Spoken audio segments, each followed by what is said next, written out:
আরাফার দিন ছোট্ট একটি দোয়া পড়ে আল্লাহ পাকের কাছে যা চাবেন আল্লাহ পাক আপনাকে সেটাই দান করে দিবে। কারণ বছরের শ্রেষ্ঠ দিন হলো আরাফার দিন। এই আরাফার দিন ৩৬৫টা দিনের মধ্যে সবচেয়ে শ্রেষ্ঠ দিন। নবীজি সাল্লাল্লাহু আলাইহি ওয়াসাল্লাম বলেন, খায়রুদ দুআ দুআ ইয়াউমি আরাফা। আরাফার দোয়া হলো সবচেয়ে শ্রেষ্ঠ দোয়া। আর এই দোয়া আল্লাহ পাক কখনো বান্দাদের ফেরত দেয় না, কারণ এই দিনে আল্লাহ পাক হাজার হাজার লক্ষ লক্ষ মানুষগুলোকে আল্লাহ পাক ক্ষমা করে দেয়। আম্মা জান আয়েশা রাদিয়াল্লাহু তাআলা আনহা বলেন যে আল্লাহ পাক এই দিনে এত হাজার পরিমাণ মানুষগুলোকে ক্ষমা করে, আল্লাহ পাক এত পরিমাণ মানুষকে অন্য দিনে ক্ষমা করে না। শয়তান চিৎকার করে সেদিন কাঁদতে থাকে।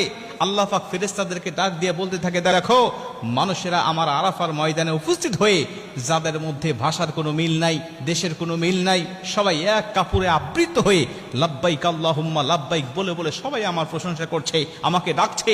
আমি আল্লাহ পাক তাদের সবাইকে ক্ষমা করে দিলাম। আর আরাফার ময়দানে উপস্থিত হওয়ার পরে কোনো হাজির কোনো গুনাহ থাকে না। কেউ যদি মনে করে আমার গুনাহ আছে, তখন থেকে তার নতুন করে গুনাহ শুরু হয়ে যায়। প্রিয় ভাইরা আমার, আপনি ওই দিনে আল্লাহ পাকের কাছে যদি ক্ষমা চাইতে পারেন, ওই দিনে রাসূল সাল্লাল্লাহু আলাইহি ওয়াসাল্লাম একটি দোয়া পাঠ করতেন।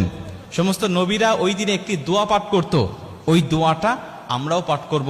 আমাদের যাদের তৌফিক হয়নি, আমরা যারা যাইনি সেখানে, আমরা নিজ নিজ দেশে থেকেও, নিজ নিজ এলাকায় থেকেও আমরা যদি দোয়াটা পাঠ করে আল্লাহ পাকের কাছে ক্ষমা চাইতে পারি, আল্লাহ পাকের কাছে কিছু চাইতে পারি, আল্লাহ পাক আমাদের খালি হাত ফেরত দিবে না, আল্লাহ পাক আমাদের দোয়াটাও কবুল করে নেবেন। নবী সাল্লাল্লাহু আলাইহি ওয়াসাল্লাম সেই দোয়াটা পাঠ করতেন, লা ইলাহা ইল্লাল্লাহু ওয়াহদাহু লা শারীকা লাহু লাহুল মুলক ওয়া লাহুল হামদ ওয়া হুয়া আলা কুল্লি শাইইন কাদির। লা ইলাহা ইল্লাল্লাহু ওয়াহদাহু লা শারীকা লাহু লাহুল মুলক ওয়া লাহুল হামদ ওয়া হুয়া আলা কুল্লি শাইইন কাদির। নবীজি সাল্লাল্লাহু আলাইহি ওয়াসাল্লাম আরাফার দিনে এই দোয়াটা বেশি বেশি পাঠ করতেন। নবীজি বলছেন, আমার আগে সমস্ত নবীরাও এই দোয়াটা বেশি বেশি পাঠ করতেন এই আরাফার দিনে।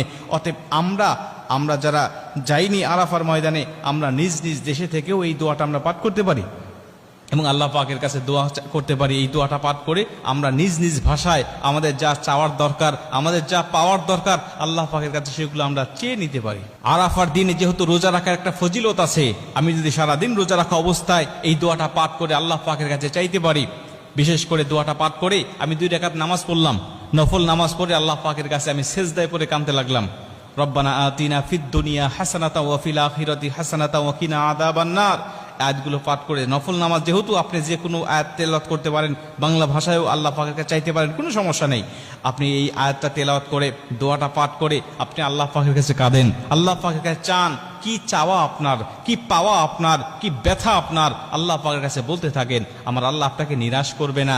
এই দিনের ফজিলতে আল্লাহ পাক অবশ্যই আপনার মনের সব চাওয়াকে পূর্ণ করে আপনার মনের দুঃখ, ব্যথা, বেদনাকে আল্লাহ পাক দূর করে দিবেন। কারণ এই আরাফার